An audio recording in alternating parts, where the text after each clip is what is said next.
class we are doing oscillations and continuation. In the previous lectures, we have discussed that if the bodies which are having simple harmonic motion, the simplest example with you is simple pendulum, or I can take a spring, helical spring with me. I can keep it horizontally or vertically.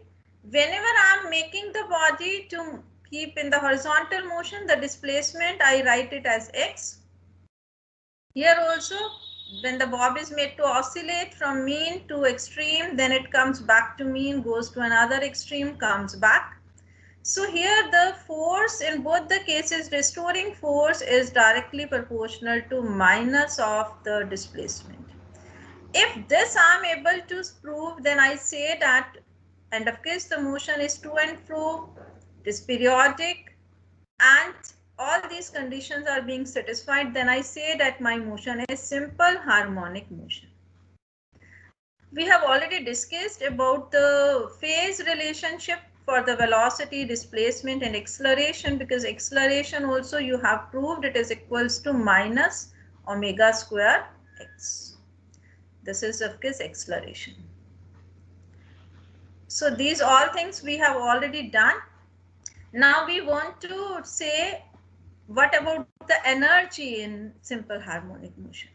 When the body is here at mean position, I am simply making the bob to slide a little so that it goes to the extreme position. This is extreme position, and here it is at, of course, if this line is taken as a reference line, then it is at some height h. So here the energy which is there, that is potential energy, and kinetic energy will be 0 at extreme position, and when it reaches at mean position, all the energy is kinetic energy because of the velocity. Then when it goes to another extreme, then again here the energy is potential energy is there, and at the mean total energy is kinetic energy, and in between if I say, then the half potential half kinetic energy can be there. This we want to see mathematically. So when I want to talk about the energy in simple harmonic motion, total energy is the sum of the kinetic energy and the potential energy. Kinetic energy, that is given by half mv square. Now here when I am talking about the simple harmonic motion, x, which is the displacement at any given time, in general I can write it as a cos omega t. And if it is having some initial phase, then I can write it as a cos omega t plus phi naught. Similarly, if you want to write equation for displacement y, I can write it as a sin omega t or a sin omega t plus phi naught. So this is your choice, which equation you want to take. You want to take along x-axis or you want to take along y-axis. Like for vertical spring, it will be along y-axis. Now if I want to find the velocity, which is dx by dt, this step we have already done also. That is given by simply taking the derivative of x, that is coming out to be minus a omega sin omega t plus phi naught. Here of course capital A, you all know, that is the amplitude, and small a I am writing it as the acceleration. Clear? So if I want to put the value here for V to get the expression for the kinetic energy, I am getting it as half m. Of course, m here is the mass of the bob, or I can say mass of the harmonic oscillator. Then I can get the result, that is equals to half m into minus a omega sin omega t plus phi naught whole square. And I can use this relation, mathematical relation, that is cos square theta plus sin square theta, it is equals to 1. So from here you can find the value of omega square also. These all are your previous knowledge things with you. It means I can write the kinetic energy in terms of the spring constant or the force constant also by using this relation. So this you have to write, of course, sin square theta, I can write it as 1 minus cos square theta. Theta here is omega t plus phi naught. So here I can put the value because a sine omega t plus phi naught, sine square omega t plus phi naught, this I can write it as a square minus x square. And omega square I can replace by k upon m. So when I write k upon m, so this m will get cancelled. So I am left with half k into a square minus x square. This is the expression for the kinetic energy. This is the value for the kinetic energy years. That is to be noted. This already we have done. For velocity, it is equals to square root of a square minus x square. For potential energy, which is equals to the work done, this also we have done for the harmonic oscillation. For spring, when we want to find the work done, that is equals to force into distance, and the force is within elastic limit by Hooke's law. It is equals to minus kx. So work done, because restoring force is working opposite to the displacement, and work done we are doing otherwise again opposite. So both it will become positive sign because dw is minus of f dx. So it is coming out to be positive sign with kx dx. And potential energy, which is equals to work done, you can write it simply k out, and integral of x is x square by 2.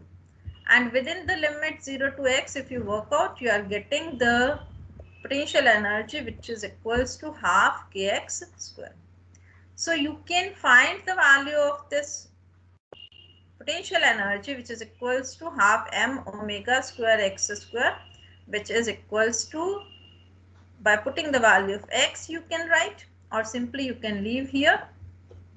And kinetic energy you can write in terms of sine square omega t, or you can write in terms of a square minus x square.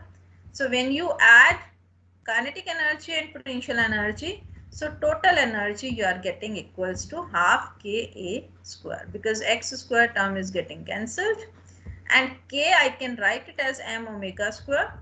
So this is I am getting total energy with me half m omega square a square, or I can write yes, because omega is 2 pi nu. So 1 2 will get cancelled, and I am left with 2 pi square nu square m a square, because you all know omega is 2 pi nu. So if you put the value of omega, I can get this value for the total energy. So this whole thing you can do graphically also. You can explain the things that when I'm at mean position, the kinetic energy is there because x is 0 at mean position. When x is 0, so kinetic energy is half k into a square minus x square, and if we put the value of x equals to 0, I'm getting half k a square. And but at the for the potential energy, it is equals to half kx square, and at mean position x, it is equals to 0. So I'm getting potential energy equals to 0. While at extremes, and this position x can be positive sign or negative sign with the maximum displacement. It means amplitude. So if I put the value of x in these expressions, which I explained you analytically, you can write that kinetic energy that is equals to half k into a square minus x square, and x it is equals to a. So kinetic energy is 0, while the whole energy is the potential energy at the extreme positions, which is equals to half k a square. So it means you can draw the graph with the displacement at 0. This is this energy which is 0 is of course the potential energy written by u. So this dotted graph is showing you the potential energy, while this solid line is showing you the kinetic energy. So this way you can do the graph plotting with the displacement of the energy, and but total energy is always remaining constant, which is equals to half ka square, because we have simply proved this analytically. Analytically means mathematically, I mean. that is equals to half Ka square. That is total energy.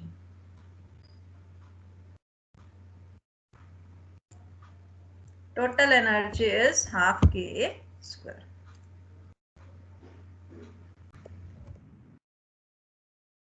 Yes, beta. When you do the graph plotting with your time, then at time t equals to 0, you can do the value, means because you are having the x in terms of your cos omega t or sin omega t. So that you have to take care. And then you can do the graph plotting with reference to the time. Because when we are, if you want to take it simply from the diagram also, you can take the things as I was saying. Something wrong is there. When I'm talking about the simple pendulum, or you can take from the analytical method, means from the mathematical expressions. Here time is 0. When it is reaching one extreme position, here time is t by 4. When it is coming back to the mean position, so here time becomes half time, t by 2. Then it goes to another extreme, time is 3t by 4. And when it comes back again to mean position, at time equals to capital T. This is the time period of oscillation when it completes one complete oscillation. So now here at extreme position, all the energy is potential energy, kinetic energy is 0. And here all the energy is kinetic energy. So potential energy here is 0. So that you can take from here at t equals to 0. If you see, at t equals to 0, the only energy is your kinetic energy. T by 4, when it is at extreme position, the energy is potential energy is there maximum. So this line, your solid line here is showing you here at t by 4 potential energy is maximum. So this is showing you the potential energy, while this is showing you the kinetic energy.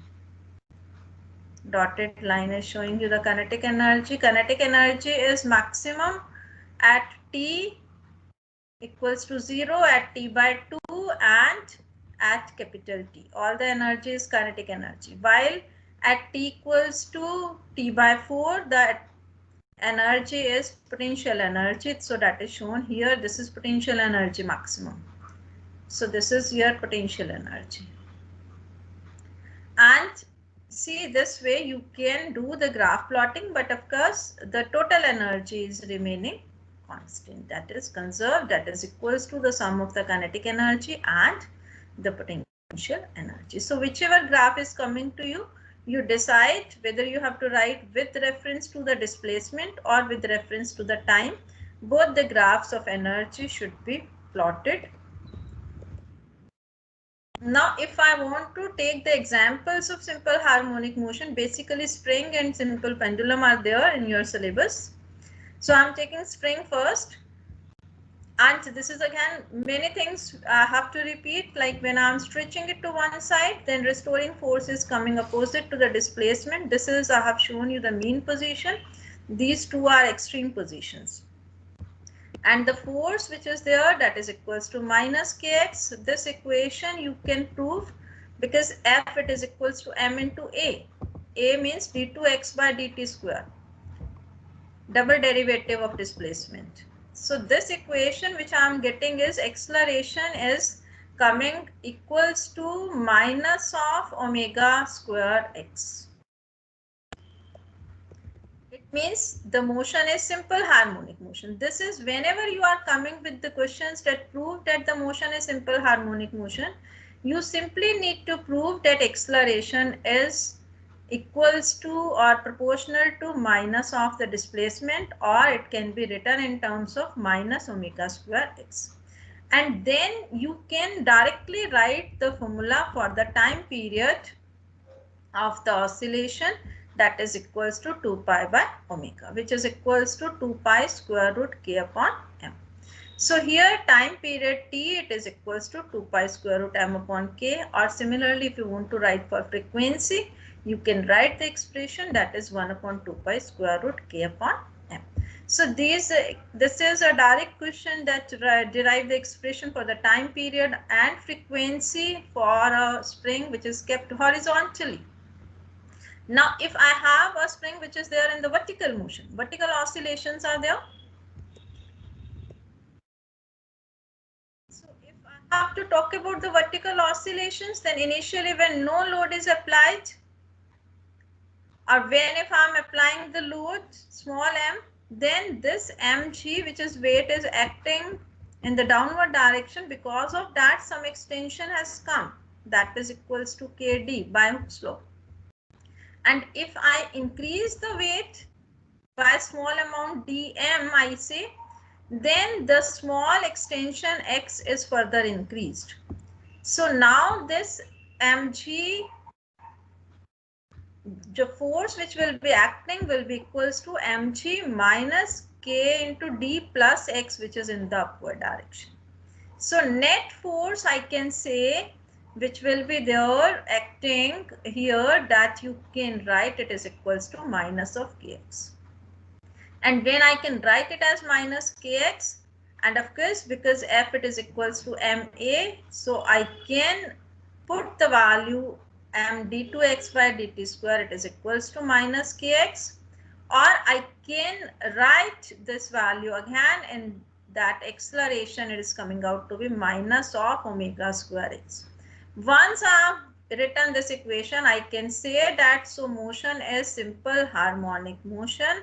So when motion is simple harmonic motion, then omega square it is equals to k upon m. And I can write the value of time period t, which is equals to 2 pi square root m upon k, or frequency which is equals to 1 upon 2 pi square root k upon m. So this all I have discussed a number of times while writing the equation of simple harmonic motion. So from there also you can revise these things, and you can specially write here for the spring.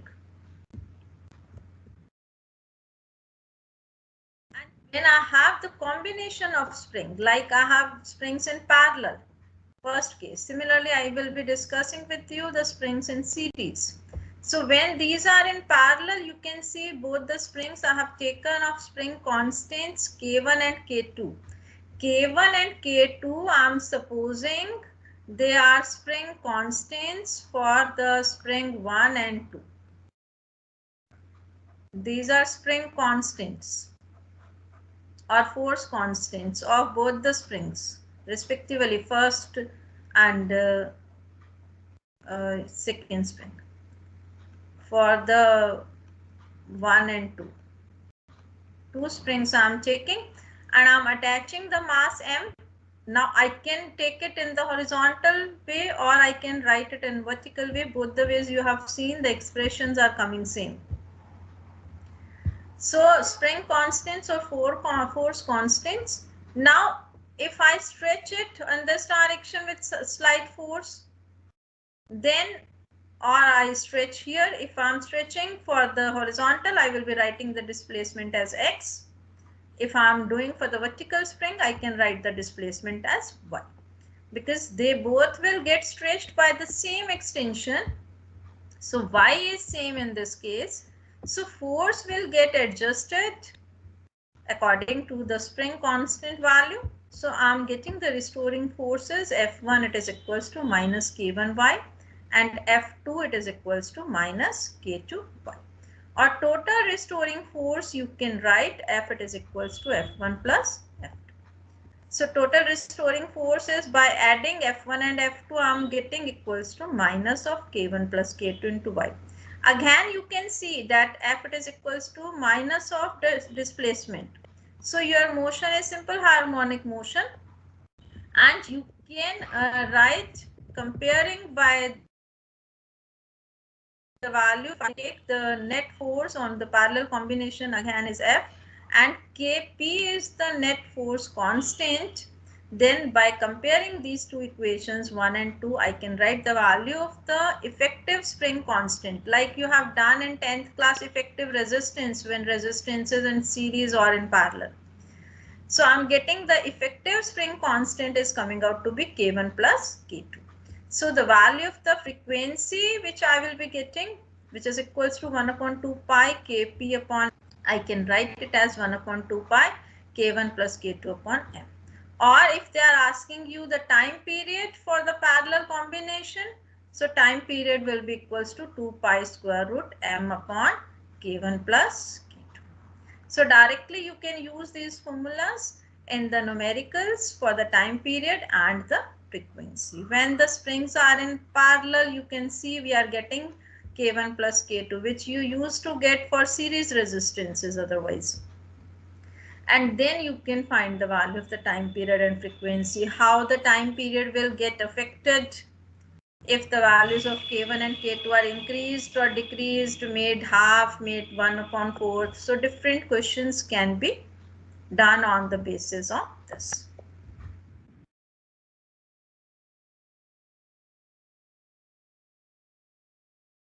Similarly, if I take the springs in series, both the springs K1 and K2 spring constants are there, I can put series. If I'm putting it horizontal surface, I can put it like this. I can give the extension, then restoring force will come in the opposite direction, and displacement I will write it as x. And if I'm adjusting it vertically, then the displacement will be y, and restoring force again is coming opposite to the displacement. So in this case, now both the springs are connected in series, so they can get stretched by the different amount, but force applied on both the springs will be same. So force will be same, while y1 and y2 they may not be same. So from here you can write the value of f in terms of k1 and k2. I'm getting f1, it is equals to minus of k1 y1, or for the second string I will be getting it equals to minus of k2 y2. So from here you can take the value of y1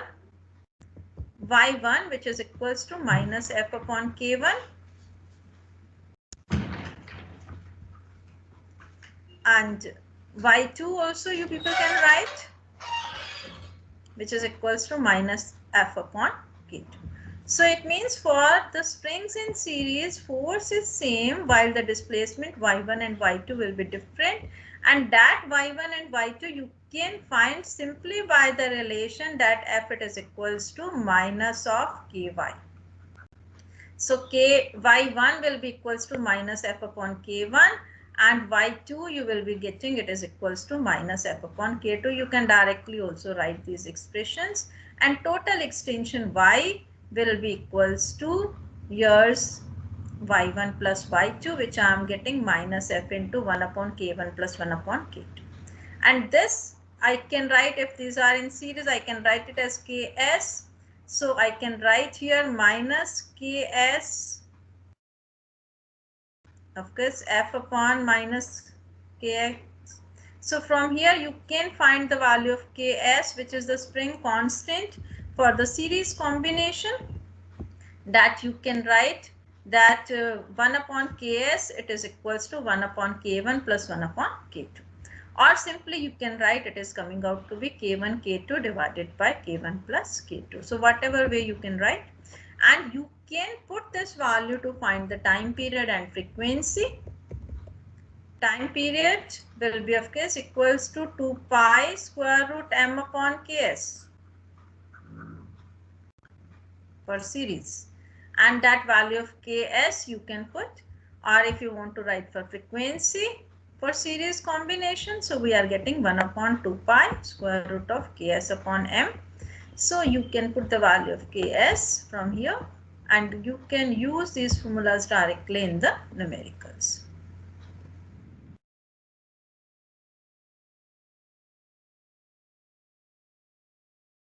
If the question is for simple pendulum, again for simple pendulum I have discussed with you number of times. If I have taken m as the mass of the bob, This is of course the length of the simple pendulum from the point of suspension till the center of pop. You have done on both these, you have done the experiments on simple pendulum as well as on spring. So you can always relate with those things as well. Now, if I'm moving this body to the extreme position, displacement is in the right direction while restoring force acts in the left direction. And if theta is kept small, this we say in doing the experiment also, that amplitude should be kept small, because if I will keep the amplitude small, then theta will be small and your motion will behave like a simple harmonic motion. If theta is made large, then it will not behave like simple harmonic motion. So formula which we give, that we will not be able to apply. This, if theta is small, then I can directly write that theta is arc upon the length x upon L. Or if you want to write in terms of the force equating, then this restoring force is mg sine theta, because mg cos theta will be balanced by the tension in the string of this simple pendulum. And because of mg sine theta, the body is coming back to the mean position. Of course, weight of the body is acting towards the center of the gravity, that is mg. So if I want to do by putting the value of sine theta, then again for small theta, sine theta can be taken equals to theta, and I will be getting the same result which I can get otherwise also from my knowledge of angle. It is equals to arc upon radius. So I'm getting F is directly to minus of x. So again it means it is simple harmonic motion. So I can compare it with MA to get the value of acceleration, which is coming out to be minus omega square x. And here if you equate the value mg x upon L with minus sign and this, so omega I'm getting equals to square root of g upon L. When omega is g upon L, you can write the value of the time period t, which is equals to 2 pi upon omega. So I can write it as 2 pi square root L upon g. Or nu you can write 1 upon 2 pi square root of g upon L. This formula of time period we are using in doing the experiment also, which you can derive simply by proving that this motion is simple harmonic motion. So these steps are common in all the proving questions with you. Like different examples are given in your NCERT back exercise, that if I make a cylinder to float in the water, then you prove that it is having the simple harmonic motion, or derive the expression for the time period and frequency. Or I can have in YouTube liquid oscillations are there, then find the expression for the time period. So in these type of questions, you are simply supposed to prove that your acceleration or the force is equals to minus of omega square x. From there you have to find the value of omega, and then you can directly write the expression for the time period or frequency, whatever is asked. So it means if you have this knowledge of simple pendulum and spring, then many questions you can work out yourself. Of course, you have to read the question very carefully and then only apply the things.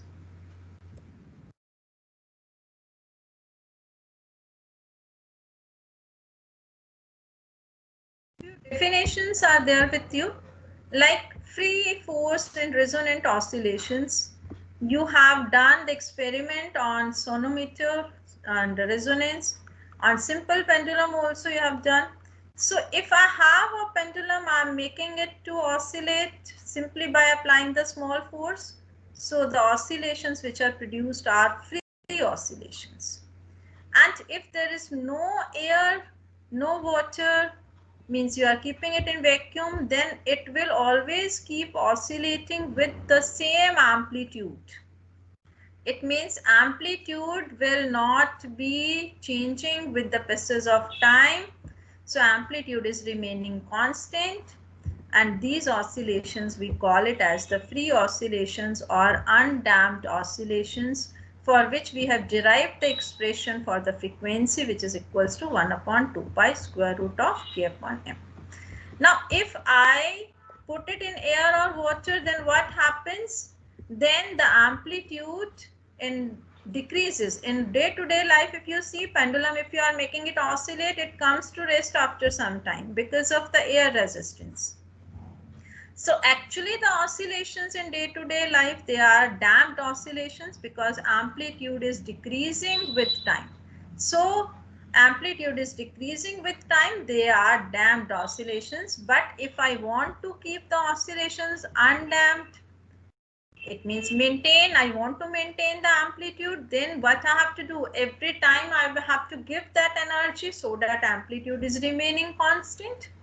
So one is that, or like LC oscillations we will be discussing in class 12. They are maintained oscillations, means from backside I have to give the energy, in nutshell you can say, so that amplitude can be maintained. But when we do like experiment with us for the sonometer board, then what we did, we took the tuning fork, we made it oscillate by striking it with the rubber pad, and then the vibrations are produced. They are free vibrations and the frequency is always written on the tuning fork. And we ask you to strike gently so that you are not giving extra force. If you give extra force, this is of the stem of the tuning fork and these are the prongs we call. So we have to simply strike one of the prong of the tuning fork against the rubber pad. And we ask you to strike it gently so that it makes vibrations with its own frequency, that is free vibrations. Now if I put the stem here on this table, then I make this table to vibrate with the frequency of this tuning fork, that are forced vibration. I am forcing this table to vibrate with the frequency of the tuning fork, like sonometer. Now what happens? That at a particular instant when the frequency of this tuning fork, which is free vibrations, that works as the driver, that matches with the driven. This is the table or the sonometer board to which I am forcing to vibrate with the frequency of the tuning fork. Forced vibration, frequency of the forced vibration becomes equals to the frequency of the yours free vibrations, it means driver. Then it gets the maximum amplitude at when nu it is equals to nu forced. It means the frequency of the source or the driver matches with the frequency of the driven, then the body vibrates with maximum amplitude, that is your resonant oscillations are produced. And at that time we have seen that the paper flappers, they fall when we do the sonometer experiment.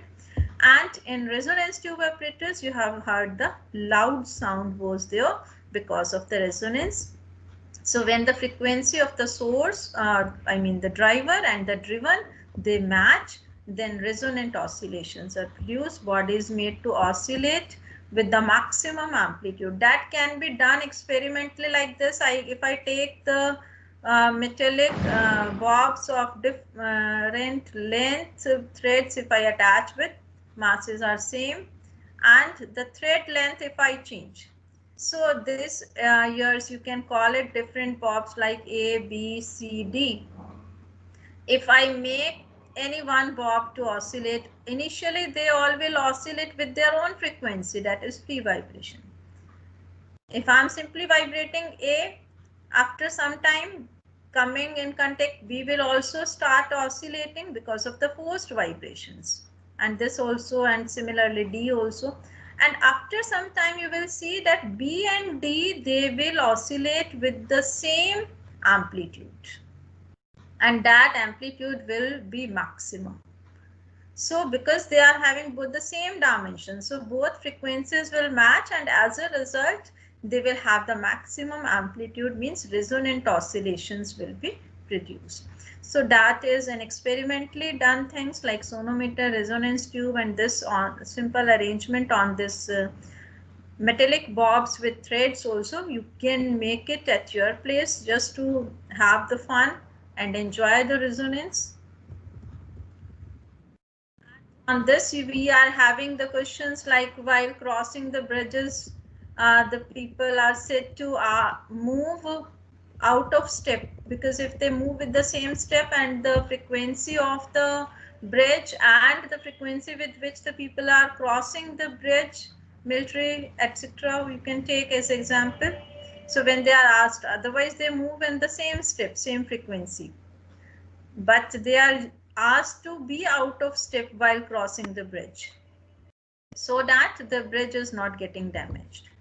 Similarly, I can come with the definition of coupled oscillations. So if I'm having a mass which is attached like this with the different springs, two masses I have attached, you can make any type of arrangement just to study the coupled oscillation. This is rigid support, this is also rigid support. So this is, I can take the spring constants K1, K2, K3. Different masses can be there. Now this K2 is under the effect of K1 and K3. When I have made these masses to move, then this will be having the oscillation which is affected by both these springs. So oscillations produced in this K2 will be the coupled oscillations. So this way different definitions only you need to study, and how you can use these definitions in various conceptual questions, that also you should be knowing. So for today you keep things up to this. Thank you everyone.